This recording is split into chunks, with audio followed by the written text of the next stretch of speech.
Hostilities in the Kursk region of Russia are intensifying, and the news from the area is forcing us to rethink the understanding of this conflict.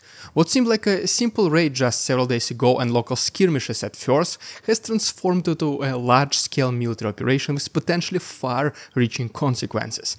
This might be Ukraine's strategic offensive that could change the entire course of the war. While the chances are slim, it is becoming increasingly possible. One thing is certain, we are witnessing the most extensive military operation on Russian territory since at least the Chechen Wars, and this is not a raid or a simple provocation as Russian propaganda might claim. This is an actual military campaign, and the stakes are high. The Ukrainian armed forces have captured settlements and key infrastructure on Russian soil. They've taken over a crucial gas station that pumps nearly all of Russia's natural gas to Europe. In response, the Russian army has unleashed artillery, air force strikes and tactical missiles, effectively wreaking havoc on its own territory. This isn't just a border clash or raid, this is a full-scale war, and the Ukrainians are clearly serious about it. It seems likely that Ukraine is attempting to open a new front on Russian territory, possibly to force a significant number of Russian troops to return and defend it. Whether the Ukrainian forces will be able to secure a foothold is uncertain, but the new front is already a reality, supported by Ukrainian air defenses at the rear.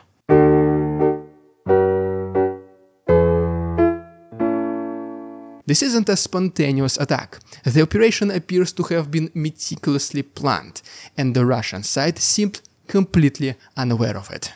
The capture of entire Russian units without a fight illustrates this.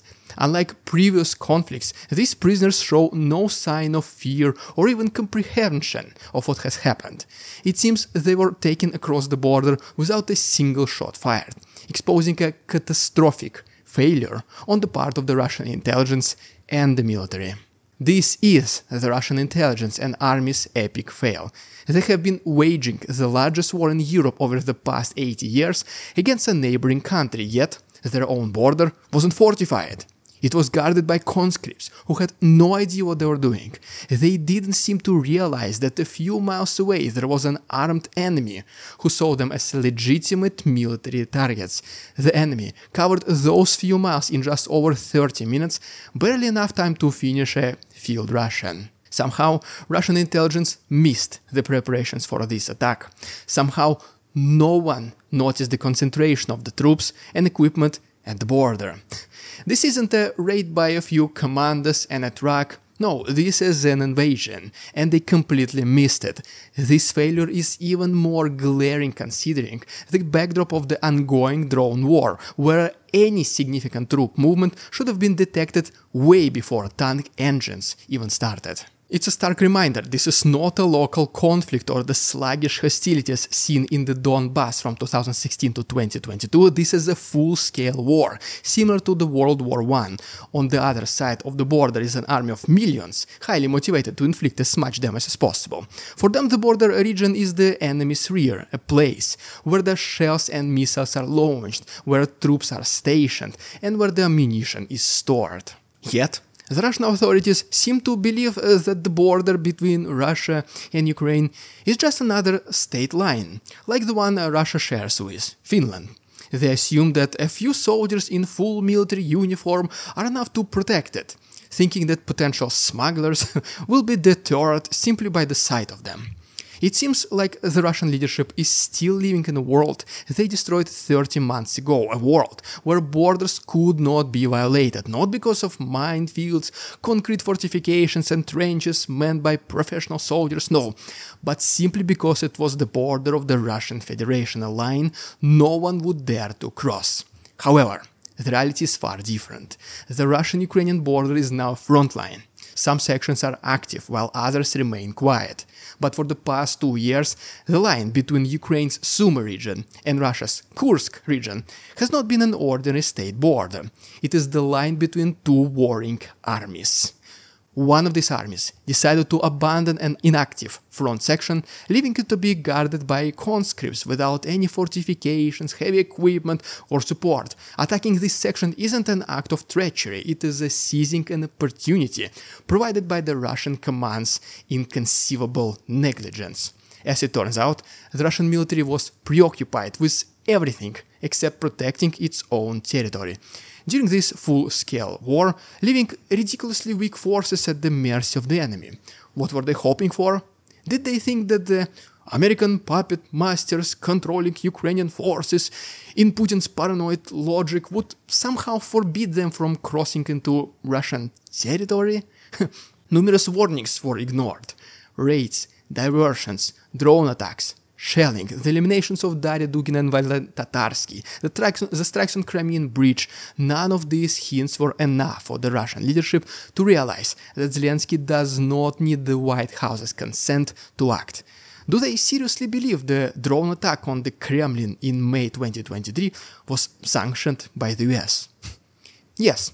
Germany was concerned when Ukraine shot down 2 jets and 2 helicopters on Russian territory with a German Patriot defense system, but no one asked for their permission. Ukraine isn't fighting this war for the US or Europe under external command. No, Ukraine is fighting for its survival against an advancing enemy that is slowly wiping out entire cities. In the real world, contrary to Putin's delusions, Ukraine has no reason to treat a line on a map as an untouchable sacred boundary. Ukraine sees it as a vulnerability in the enemy's defenses. It doesn't take a genius to look at the map and ask, okay, we have fortifications in Kherson, Zaporozhye, Donetsk and Luhansk, but what about the Kursk region? Yet, the Russian commanders failed to ask this basic question, unlike their Ukrainian counterparts. What makes the Kursk region different from Zaporozhye? Is it simply because it is Russian territory? But Russia has already declared a quarter of Ukraine as a part of its territory. The Russian authorities consider Kherson the capital of a Russian region and have even included the streets of Zaporozhye in their state cadastre. What intangible force, what spirit of international law is supposed to protect the border of a state that has done everything to undermine the very idea of its borders' inviolability? We've seen the Russian government's approach to the war. Start a conflict at the border and neglect the border's protection.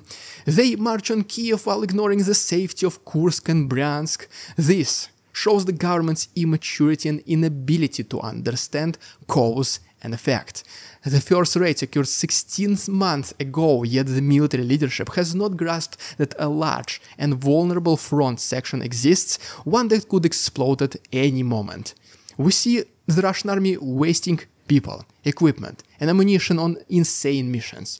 They capture a tiny town at the cost of a battalion, hundreds of lives, and dozens of tanks, just to report another seized settlement, and advance a few miles towards nowhere. Meanwhile, their rear is so exposed that Russian territory can be taken by square miles with relatively small force.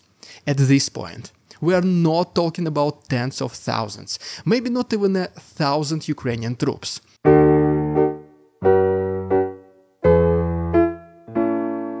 Anyone who starts a war of aggression is a war criminal. But it gets worse when such criminal is a fool as well. When not only do they initiate an irreversible chain of events with unpredictable consequences, but they also fail to understand the basics of warfare. There is no such thing as managing a war. You can start it, but from then on it develops on its own, growing its size, consuming more people and territories, and causing more casualties without asking anyone's permission.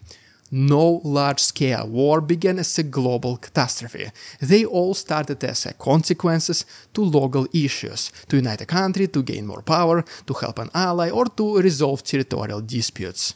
But when someone doesn't understand this and sees war as a manageable tool to win elections or gain leverage in negotiations with the West, they aren't just a criminal, they're just simply stupid. We often wonder what the Russian leadership was thinking when they decided to start this war. The events of today tell us there is no answer, because they weren't thinking at all. They invaded another country under the delusion that the Ukrainian government would collapse at the first sign of aggression. Instead, they've been soundly defeated, failing to achieve any of their goals, and now they're de-escalating the war at the expense of the entire country. Not because they want better conditions for peace negotiations, not because they hope for some undefined victory, but simply because they are already committed. And the further they go, the harder and costlier it becomes to turn back. They fail to realize that war isn't a routine, not something that stays the same every day. In March 2020, it was difficult to reach Kiev. In August 24, it is tough to defend the Kursk region. Numerous leaks have revealed that Putin does not understand this obvious fact. He believes that he is the one in control of the war. When he needs to prove something, he pushes harder. When he wants to send a message, he steps back. Remember how confident Putin seemed this spring, thinking everything was going according to the plan, that the war had become a manageable routine. He thought he could continue the war indefinitely, with the society and the economy adapting, and those not involved not even caring. But now, the front line have moved to the Kursk region, and this development likely came as a complete surprise to Putin. The war isn't behaving as he expected, and the enemy isn't playing by his rules. This is not like a TV show where you create the news and the news become reality. In war, there are forces that do not care about Putin's opinion. It's hard to comprehend such blatant stupidity. It's like hearing somebody we know claim the earth is flat. It is almost impossible to believe. It is hard to accept that the leader of a nuclear-armed state does not understand what he has gotten himself into, cannot grasp the dire consequences and is stunned by them. It is hard to believe he has no plan or idea beyond a blind faith in his own luck, thinking that all he has to do is wait for a stroke of good fortune, as it has happened before. It's almost impossible to imagine a bigger disaster than a leader with such a mindset. A gambler, literally, ready to bet everything, even millions of lives, on a risky move. But every time we see Putin shocked by the logical consequences of his actions, we are reminded.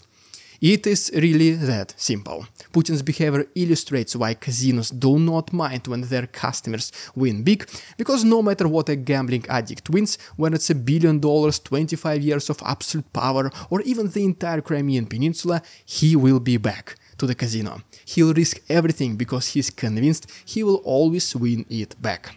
It is terrifying to think about the potential consequences of such recklessness, but unfortunately we know that no losses will stop him. This is the grim reality we are facing.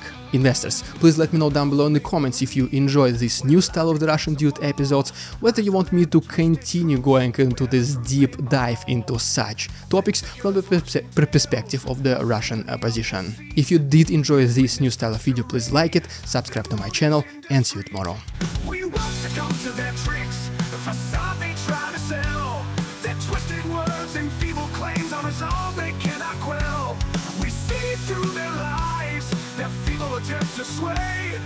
We do not believe in ridiculous Russian propaganda.